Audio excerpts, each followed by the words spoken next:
আদালতের অভ্যন্তরে এক অদ্ভুত নিস্তব্ধতা যেন সকলকে শ্বাসরোধ করে রেখেছে। কাঠগড়ায় স্থিরভাবে দাঁড়িয়ে আছে অভয় ত্রিপাঠী।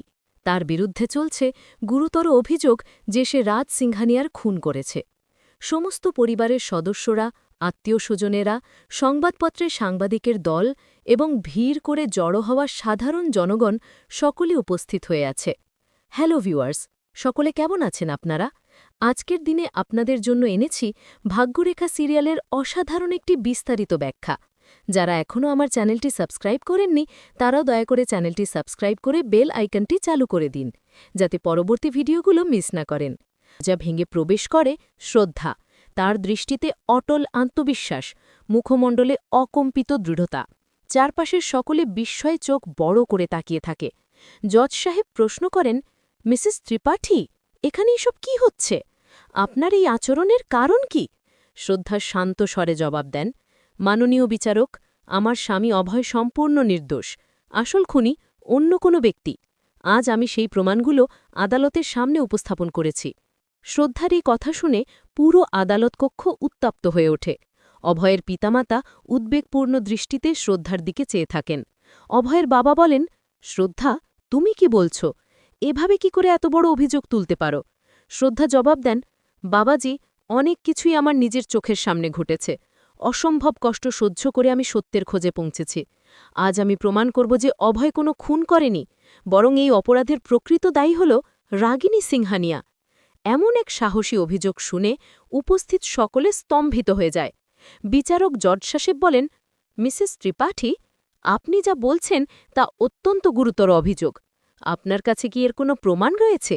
শ্রদ্ধা দৃঢ়ভাবে মাথা নাড়েন এবং বলেন, হ্যাঁ, আছে। সে তারপর বর্ণনা করতে থাকেন সেই রাতের সম্পূর্ণ ঘটনা প্রবাহ। রাজ বন্দুক হাতে শ্রদ্ধার দিকে ছুটে আসে। অভয় তাকে থামাতে গিয়ে দুজনের মধ্যে হাতাহাতি সংঘর্ষ শুরু হয়। রাজের বন্দুক থেকে দুটি গুলি বেরিয়ে আসে। একটি দেয়ালে আঘাত করে, অন্যটি পাশ কাটিয়ে চলে যায়। কিন্তু যে গুলিটি রাজের বুকে বিঁধে যায় তা আসে অন্য একটি বন্দুক থেকে, এবং সেই বন্দুকটি ছিল রাগিনীর হাতে। বিরোধী পক্ষের উকিল বিদ্রুপাত্মক স্বরে বলেন, মিসেস ত্রিপাঠী, মনে হচ্ছে আপনি কোনো চলচ্চিত্রের গল্প শোনাচ্ছেন।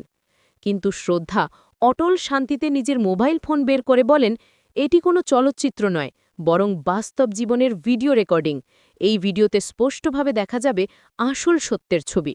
ভিডিওটি আদালতে চালু করা হয়। সকলে বিস্ময়ে চেয়ে দেখেন যে সত্যি রাজকে যে গুলিটি লেগেছে তা এসেছে রাগিনীর দিক থেকে। শ্রদ্ধা এখানে সন্তুষ্ট হয় না, সে তার ব্যাগ থেকে একটি ব্রেসলেট বের করে প্রদর্শন করে। মাননীয় বিচারক, সেই রাতে খুনির হাতে এই ব্রেসলেটটি ছিল, এবং এটি রাগিনী সিংহানিয়ারই।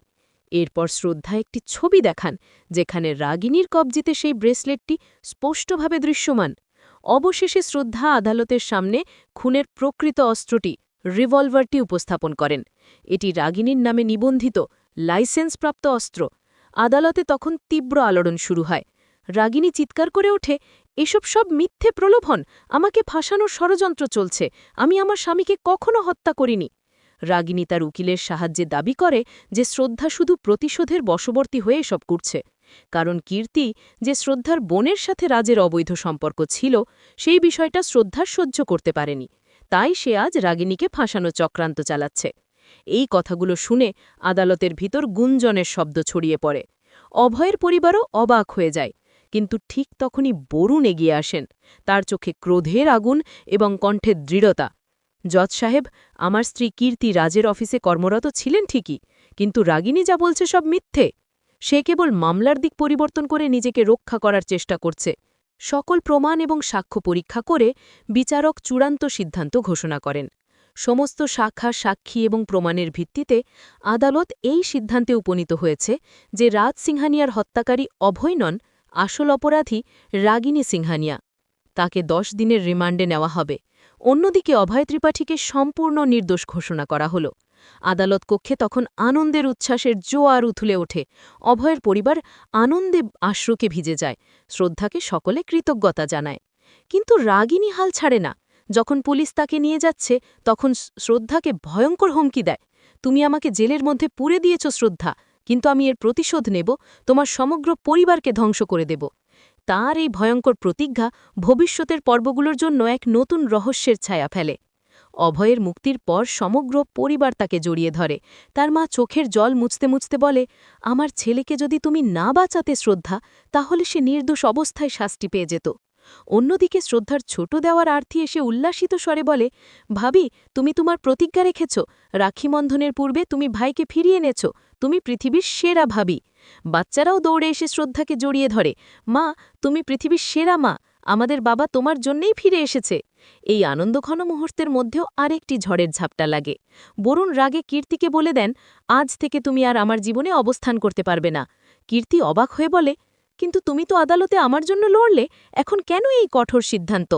বরুণ ঠান্ডা গলায় উত্তর দেন, আমি কেবল পরিবারের মান বাঁচানোর জন্য আদালতে কথা বলেছি, কিন্তু তোমার করা ভুলগুলো আমি ক্ষমা করতে পারব না। তুমি আমার জীবন থেকে সরে যাও। কীর্তি চোখের জল লুকিয়ে বাড়ি ছেড়ে চলে যায়। শেষের দিকে দেখা যায় শ্রদ্ধা আর অভয় থানায় গিয়ে আনুষ্ঠানিক স্বাক্ষর সম্পন্ন করে বাড়ি ফেরার প্রস্তুতি নিচ্ছে। সমগ্র পরিবার খুশির আবেশে মুছে যায়। নাটকটি শেষ হয় দর্শকদের প্রতি একটি ঘোষণার মাধ্যমে। এই ছিল ভাগ্যরেখা ধারাবাহিকের ৩০৭ নম্বর এপিসোড। আগামীকাল ৩০৮ নম্বর এপিসোডে আরও নতুন টুইস্ট দেখতে হলে অবশ্যই আমাদের চ্যানেল সাবস্ক্রাইব করে বেল আইকনটি চাপতে ভুলবেন না।